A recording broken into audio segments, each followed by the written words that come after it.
এক থালা গরম ভাতের সঙ্গে পাবদা মাছের ফুলকপি আলুর ঝোল কিন্তু একদম জমে যাবে। খুবই সহজ রান্না অথচ অতুলনীয় স্বাদ। পাবদা মাছের খুবই অল্প কাটা থাকায় অনেকেই কিন্তু পাবদা মাছ খেতে পছন্দ করেন। আর এই রান্নার সাথে ফুলকপি আলু যোগ করলে কিন্তু এর রান্নার স্বাদ দ্বিগুণ হয়ে যাবে। Hi guys, welcome back to my YouTube channel রাখি রান্নাঘর।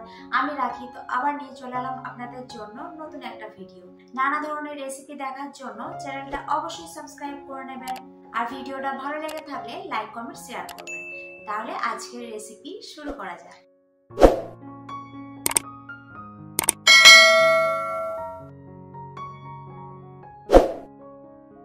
দেখুন এখানে মিডিয়াম সাইজের একটা ফুলকপি নিয়ে ফুলকপিগুলোকে এভাবে খুব বড় সাইজের নয় মিডিয়াম সাইজের টুকরো করে সমস্ত ফুলকপিটা কেটে নিয়েছি। আর একটা বড় সাইজের আলু নিয়ে এরকম লম্বা লম্বা করে আলুগুলোকে কেটে নিয়েছি। শীতের শেষে ফুলকপিতে কিন্তু খুব পোকা হয়, তাই ফুলকপিগুলো ভালো করে গরম নুন জলে একটু ভাপিয়ে নেব। তো জলটা ফুটে গেলে ভালো করে গরম জলে একটু ফুলকপিটাকে ভাপিয়ে নেওয়ার পর কড়াইয়ের মধ্যে 2 চামচ মতো সাদা তেল দিয়ে দিচ্ছি। তেল ভালোভাবে গরম হয়ে গেলে ভাপানো ফুলকপিগুলোকে ভালো করে একটু লাল লাল করে ভেজে নেব। তো সমস্ত ভাপানো ফুলকপিগুলো কড়াইয়ের মধ্যে দিয়ে দিচ্ছি একে একে।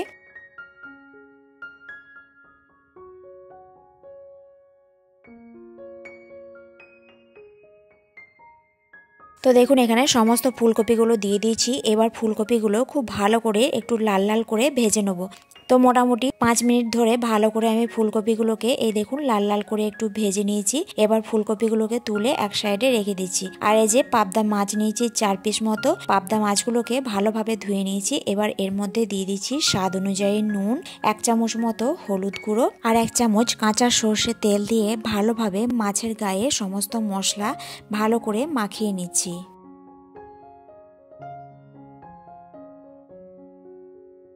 তো দেখুন এখানে নুন হলুদ মাছের গায়ে কিন্তু খুব ভালোভাবে মাখানো হয়ে গিয়েছে। আর এদিকে একটা কড়াই চাপিয়ে কড়াইটা ভালোভাবে গরম করে এর মধ্যে 3 চামচ মতো সাদা তেল দিয়ে দিচ্ছি। আপনারা এটা সর্ষে তেলেও দিয়েও রান্না করতে পারেন, আমি এটা সাদা তেল দিয়েই ভাজছি।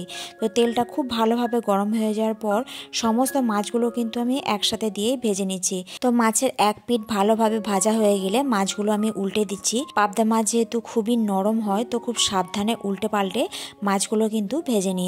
তো সমস্ত মাছগুলো ভাজা হয়ে প্লেটের মধ্যে তুলে রেখে দিয়েছি। ওই তেলের মধ্যেই কিন্তু আমার রান্না হয়ে যাবে। ওই তেলের মধ্যে দিয়ে দিচ্ছি কালো জিরের ফোড়ন, একটা তেজপাতা আর একটা শুকনো লঙ্কা। তো ফোড়নটাকে বেশ ভালোভাবে আমি ভেজে নিয়েছি। ফোড়ন ভালোভাবে ভাজা হয়ে গেলে এর মধ্যে পেঁয়াজ বাটা দিয়ে দিচ্ছি। একটা বড় সাইজের পেঁয়াজ আমি বেটে রেখেছিলাম, সেটা আমি দিয়ে দিলাম। এবার পেঁয়াজ বাটাটাকে ভালোভাবে একটু ভেজে নিচ্ছি। পেঁয়াজটা ভালোভাবে ভাজা হয়ে গেলে একটা বড় সাইজের টমেটো কেটে রেখেছিলাম, সেই টমেটোটা দিয়ে দিচ্ছি। টমেটোটা দিয়ে ভালো করে একটু পেঁয়াজ বাটার সাথে নাড়িয়ে চাড়িয়ে দিলাম।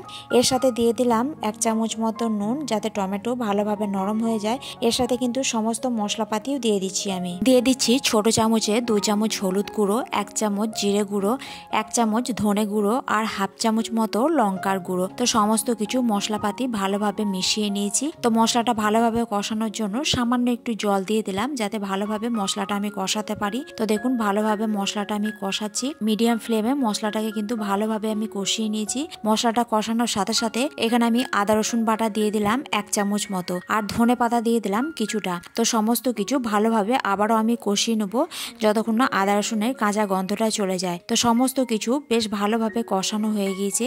এবার লম্বা লম্বা করে কেটে রাখা আলুটা দিয়েও ভালোভাবে একটু মশলার সাথে কষিয়ে নিচ্ছি। তো আলুটা মশলার সাথে কষানোর সময় সামান্য একটু জলও দিয়েছি। জল দিয়ে ভালো করে মশলাটা কষিয়ে নিয়েছি। জলটা দেখুন একদম শুকিয়ে গিয়েছে। এর সময় দিয়ে দিচ্ছি ভেজে রাখা ফুলকপিগুলো। ফুলকপিগুলো যেহেতু ভেজে রেখেছিলাম তাই খুব একটা মশলার সাথে কষানোর দরকার নেই।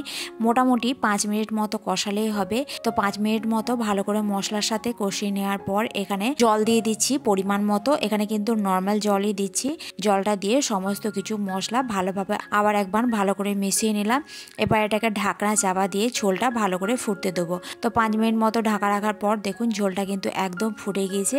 আবারও আমি ভালো করে নাড়িয়ে দিচ্ছি। নাড়িয়ে দেওয়ার পর গ্যাসের ফ্লেম কিন্তু একদম মিডিয়ামে করে দিচ্ছি। যেহেতু অনেকটাই সেদ্ধ হয়ে গিয়েছে তাই এখন আমি এই সময় দিয়ে দিচ্ছি ভেজে রাখা মাছগুলো। ভেজে রাখা মাছগুলো খুব ভালো করে সুন্দর করে মিশিয়ে নেওয়ার পর এই সময় দিয়ে দিচ্ছি কিছুটা মটরশুঁটি। এই ফুলকপি আলুর রান্নার সাথে কিন্তু মটরশুঁটি খুবই ভালো লাগে। তো মটরশুঁটিগুলো দেওয়ার পর ভালোভাবে মিশিয়ে নেওয়ার পর আবার এটাকে ঢাকনা চাপা দিয়ে মোটামুটি 5 থেকে 10 মিনিট মতো রান্না করলে কিন্তু একদম রেডি হয়ে যাবে। তো দেখুন আলু কিন্তু পুরোপুরিভাবে সেদ্ধ হয়ে গিয়েছে, সমস্ত কিছুই পুরোপুরি সেদ্ধ হয়ে গিয়েছে। তো এই সময় আমি দিয়ে দিচ্ছি 1 চামচ মতো গরম মশলার গুঁড়ো। গরম মশলাটাকে ভালোভাবে মিশিয়ে নিচ্ছি। ফুলকপি আলু দিয়ে পাবদা মাছের ঝোল কিন্তু একদম রেডি। তো রেসিপিটা কেমন লাগলো অবশ্যই কমেন্ট করে জানাবেন। ভিডিওটা ভালো লাগলে লাইক শেয়ার করতে ভুলবেন না। চ্যানেলে নতুন হলে চ্যানেলটা অবশ্যই সাবস্ক্রাইব করে নেবেন। আবার আসছি নতুন কোনো এক রেসিপি নিয়ে। আজকের জন্য টাটা।